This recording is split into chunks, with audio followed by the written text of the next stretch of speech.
I bring you greetings on behalf of the 14,000 Episcopalians who are the Diocese of Missouri. We are in 46 congregations in the eastern half of the state. There is another diocese in Missouri, the Diocese of West Missouri. Their cathedral is in, guess where, Kansas City. And we're almost exactly the same size, same demographics. The diocese split, had been a single diocese, became two in the late 19th century. Geography wins sometimes, and in this case it did. I hope that at least some of you know the novelist Mary Doria Russell. Does that ring a bell for anyone? She writes historic fiction and she writes speculative fiction, science fiction. And her amazing book, The Sparrow, a fabulous book.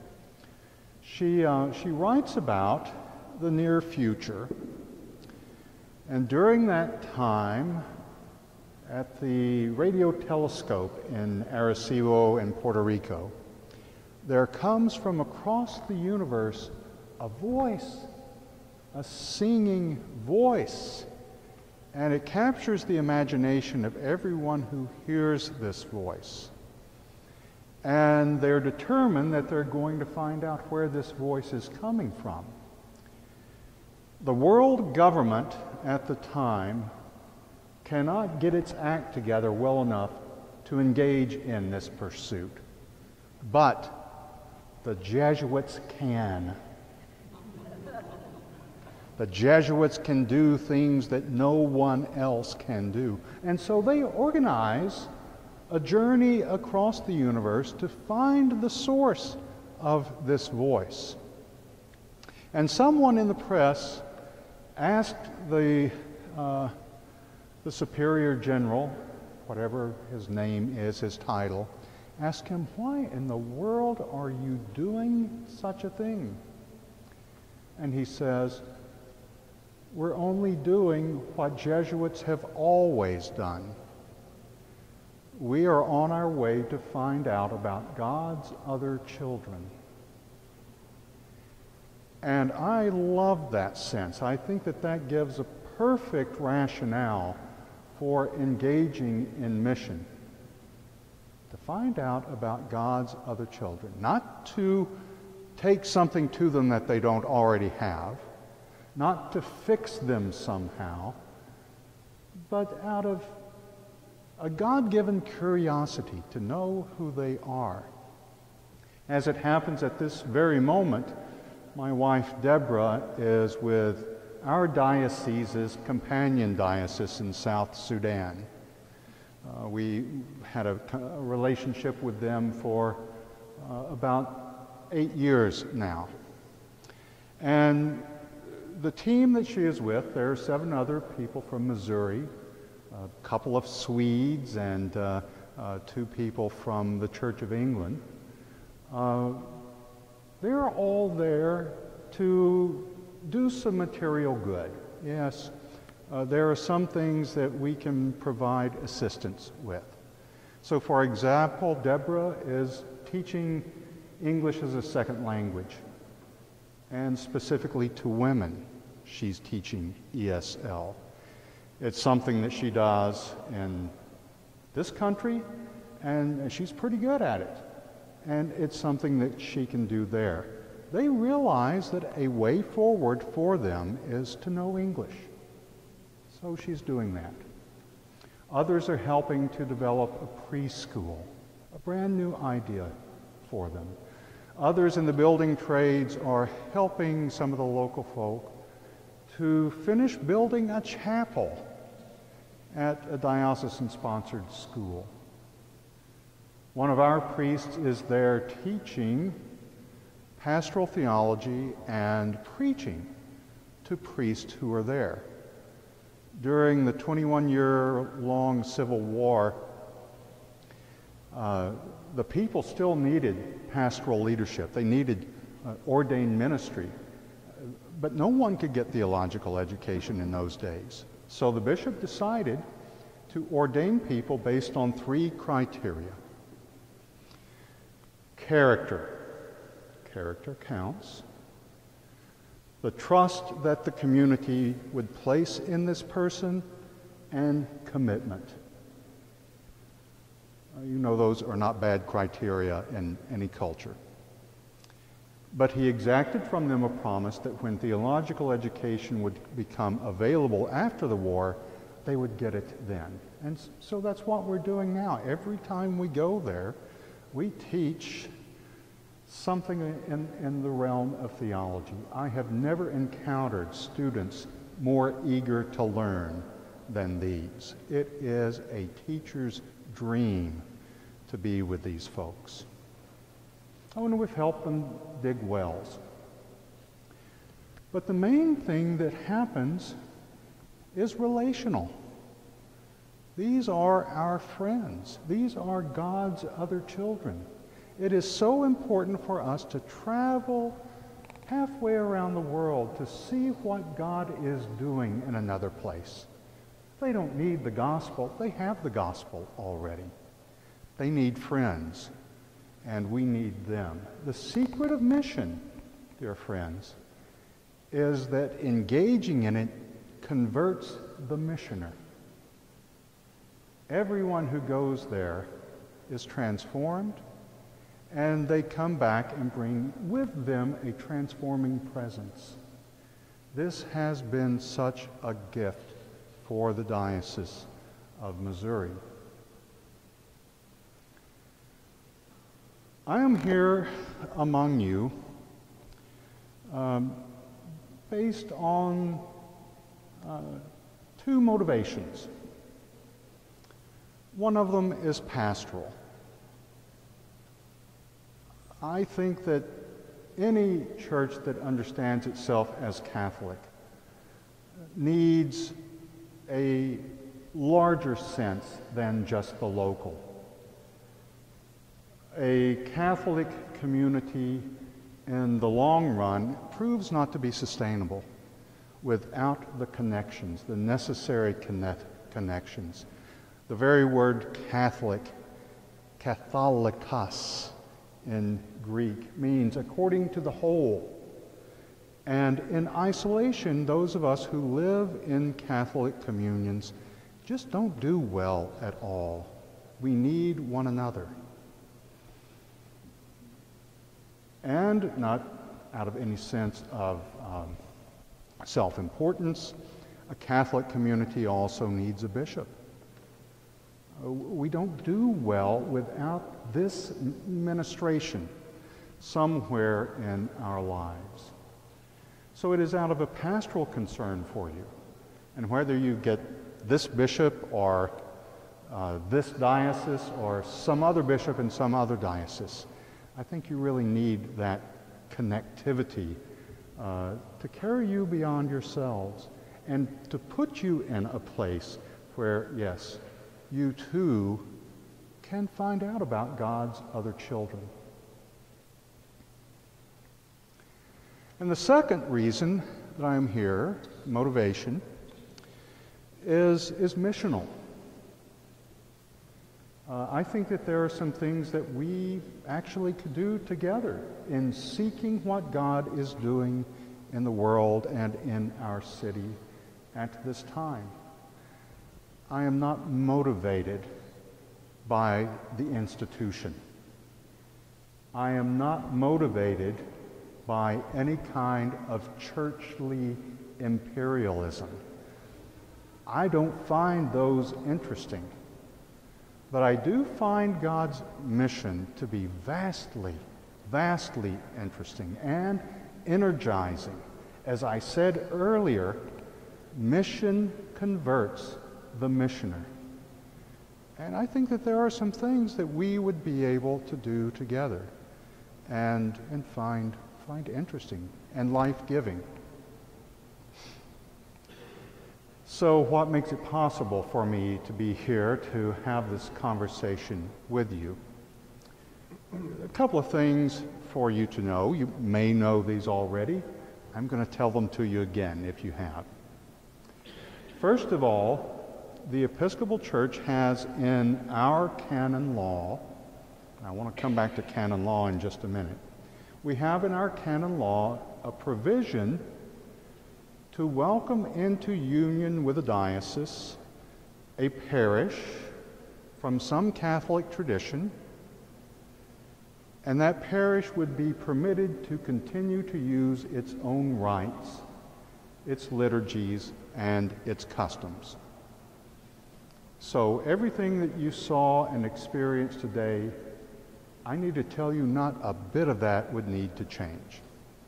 You could keep that exactly as it is. And by the way, I'm so glad that you stayed with the previous translation of the Mass. It made it possible for me to have a familiarity with the liturgical texts. The International Consultation on English in the Liturgy worked hard to make sure that all of us who are liturgical churches using common liturgical text would use the same translations. Bless them. It helped me feel very much at home with you here today. Canon law of the Episcopal Church is really a very simple thing. Canon law in the Roman Catholic Church is a multi-volume encyclopedia. Father Merrick, how many volumes in canon law do you know? Ours is a pamphlet, seriously. And part of it is the difference between our two heritages. Episcopal canon law derives from English common law, where decisions are made in accordance with practice, so you don't write everything down. Roman Catholic canon law comes out of a statutory tradition where you do write down every law. It's a difference in heritage. But ours is easier, I will say, simply because there's not so much volume. But there is that one interesting page that makes it possible for us to have this conversation. It also says that your clergy and representative lay people would have seat and voice in our diocesan convention. Once a year we have that. And with the vote of the convention, you would also have the right to vote. So I can imagine that the convention would withhold that from you. It's a pretty generous bunch of people. So I would imagine that they would do that. I have had conversations with the presiding bishop's office. She is the one who makes the final decision about any application that you and I might make. So that's one piece, and an interesting piece all by itself. But the other one is our relationship with the old Catholic churches of the Union of Utrecht. Again, I'm probably going to tell you some things you already know. Humor me. The old Catholic churches of the Union of Utrecht come from the late 19th century. I think 1886 was the year that the Union was formed. It built around an already existing independent church in Utrecht in Holland. Through a quirk in history, that church, that tiny church, for some time in the 2 centuries of its life to that point, it had actually been an underground church.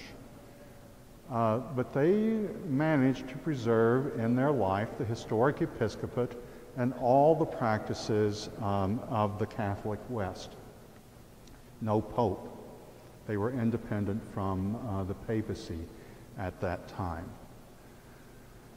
There was some uneasiness and, in fact, dread following the First Vatican Council about this newfangled idea called papal infallibility.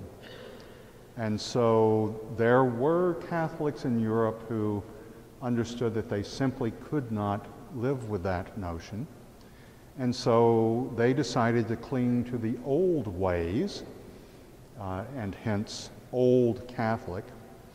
And they formed a union built around this already existing church in Utrecht in the Hollands, in the Netherlands.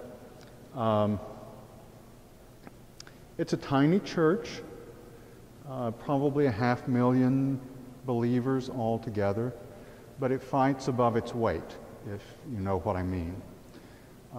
They really have an important witness on the European continent. And the good news for the Episcopal Church is that we have been in full communion with the Old Catholics of the Union of Utrecht since 1934. We're kinfolk with them. And the practice now on the European continent is that there are three Catholic presences besides the Roman Catholic presence. There are the Old Catholics, there are the Church of England chaplaincies, and there are parishes of the Episcopal Church, our Episcopal Church in Europe. And so those three communities license everyone else's clergy. So they bring to bear that fact of being in full communion. I think what you might find particularly interesting is that there is an Old Catholic presence in Poland. Father Marek knows one of the bishops there, Bishop Victor. He was your teacher at one time, was he not? Yeah. I know him only by reputation as a kind, knowledgeable, and saintly man. I think that's an important connection for Saint Stanislaus. The Old Catholics regard the Episcopal Church as their representative in the United States. So they really are not interested in starting up other communities in the United States. They want to work with the Episcopal Church and through the Episcopal Church. I know that Father Marek brought to me three concerns that he has and that the board might have in conversation with the Episcopal Church. Let me just name these for you. First of all is the matter of the very robust Marian devotion that you have in this parish. Would that have to go away? And the answer is a resounding no. You can find every sort of Marian devotion imaginable somewhere in the Episcopal Church. So that simply would not have to change. I told Father Marek that, at some point you might want to take a pilgrimage of people from St. Stanislaus to Our Lady of Walsingham in England, which is the Marian shrine in that country. At my seminary, there was a shrine to Our Lady of Walsingham. So I want to put your mind at ease on that point. Second, Polish identity. Well, I can't imagine how in the world to extract Polish identity and take it away from this place and from these people. I think it would be a cruel thing to do. I even told Father Marek that I have no claim, or would exert no claim to naming rights for St. Stanislaus. You would not have to become St. Stanislaus Episcopal Church. You could continue pretty much as you are now, St. Stanislaus Polish Catholic Church. Probably got to get rid of the Roman part of the name, but Polish Catholic Church. That's what the old Catholics in Poland call themselves, by the way, Polish Catholics. And by the way, at some point, it would be very meaningful to me. I am speaking in hypotheticals. I sometimes sound like I'm talking about what's going to happen. But if we do go down this road together, it seems to me that at some point, having one of the bishops from Poland to come and make a visit would be the right thing to do. I think that your Polish and deeply Catholic identity would not be a detriment to the Diocese of Missouri. On the contrary, I think that that would be one of the enrichments for us. What a wonderful thing, what a wonderful opportunity. Unthinkable otherwise, but here we are thinking about it. Then finally, there is that dread consideration of the property.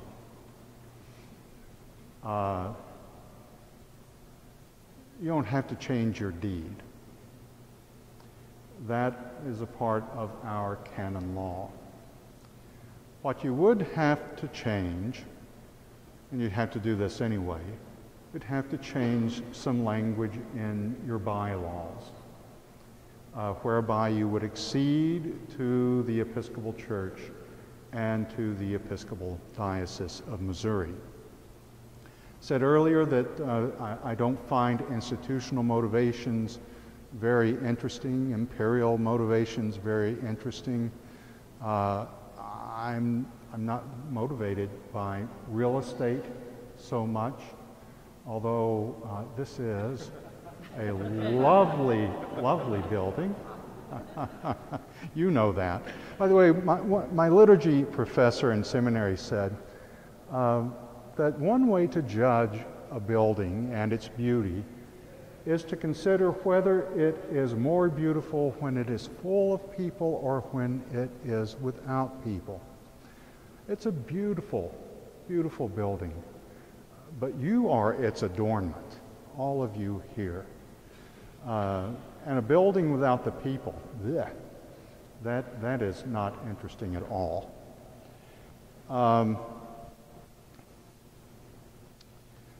We do require of all of our parishes that if the community goes out of existence, or if it joins another body, then the property would revert to the Diocese of Missouri. I don't expect that to happen. And if any of us think that this might happen, we'd probably be wiser to walk away at the beginning than deal with that somewhere down the road. I was in litigation with a parish almost 10 years ago now who tried to leave with their property. And whereas you were blessed to win your case in court because of different set of circumstances, a very different set of facts, we were blessed to win our case in the court. And that parish now is a happy and thriving parish in West County. I don't want to work that problem too hard. I know that it's an important issue for you, but it's something that I'm confident we would be able to work out. Okay, I think, I have many other things I could tell you, but I think it would be better for me to see what you really want to hear from me in terms of questions. And I think you have to come to the microphone. Because this session is being recorded as evidence against me and against anyone who comes to the mic.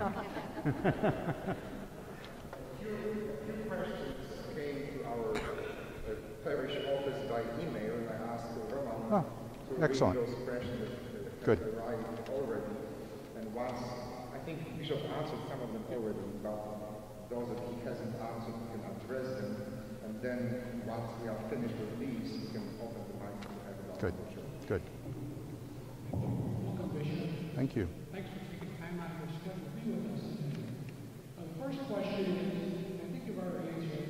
If we choose this path, would we need to change the way we celebrate Holy Mass, other sacraments, or can we still use the Vatican II rites?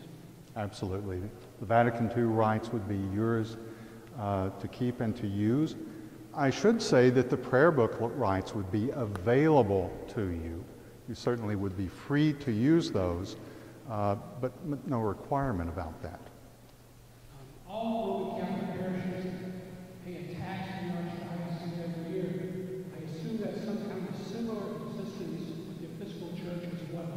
Should we choose to exit within the structure of the Episcopal Diocese, what kind of taxation can we expect? Probably the Archdiocese is wiser to call it a tax. We call it an assessment. And it's an asking from each parish. Currently, it's between 11 and 12%. With flexibility, I should say. As you must know, the reason why this parish had trouble with the Archdiocese is our unique legal arrangement that makes us the parish. The owners of the parish and all property finance access. Will the Episcopal Diocese allow us to continue with such legal structure in the future? Right. I would expect you to continue in that same legal structure. It's the case for every one of our parishes currently. Each one is chartered separately and have their own bylaws. They make note in those bylaws that they have a trust relationship with the Episcopal Diocese and with the Episcopal Church. Because of this coming out, we are those ideas for career advancement in the Roman Catholic Church. If we choose the path that you represent, would you be willing to make him a Monsignor again or give him another honorary title? I can make him an archimandrate or something. I think that the possibility of recognizing his leadership would very much be on the table. And we do have honorary canons of the cathedral. And he says he walks there all the time anyway, so no.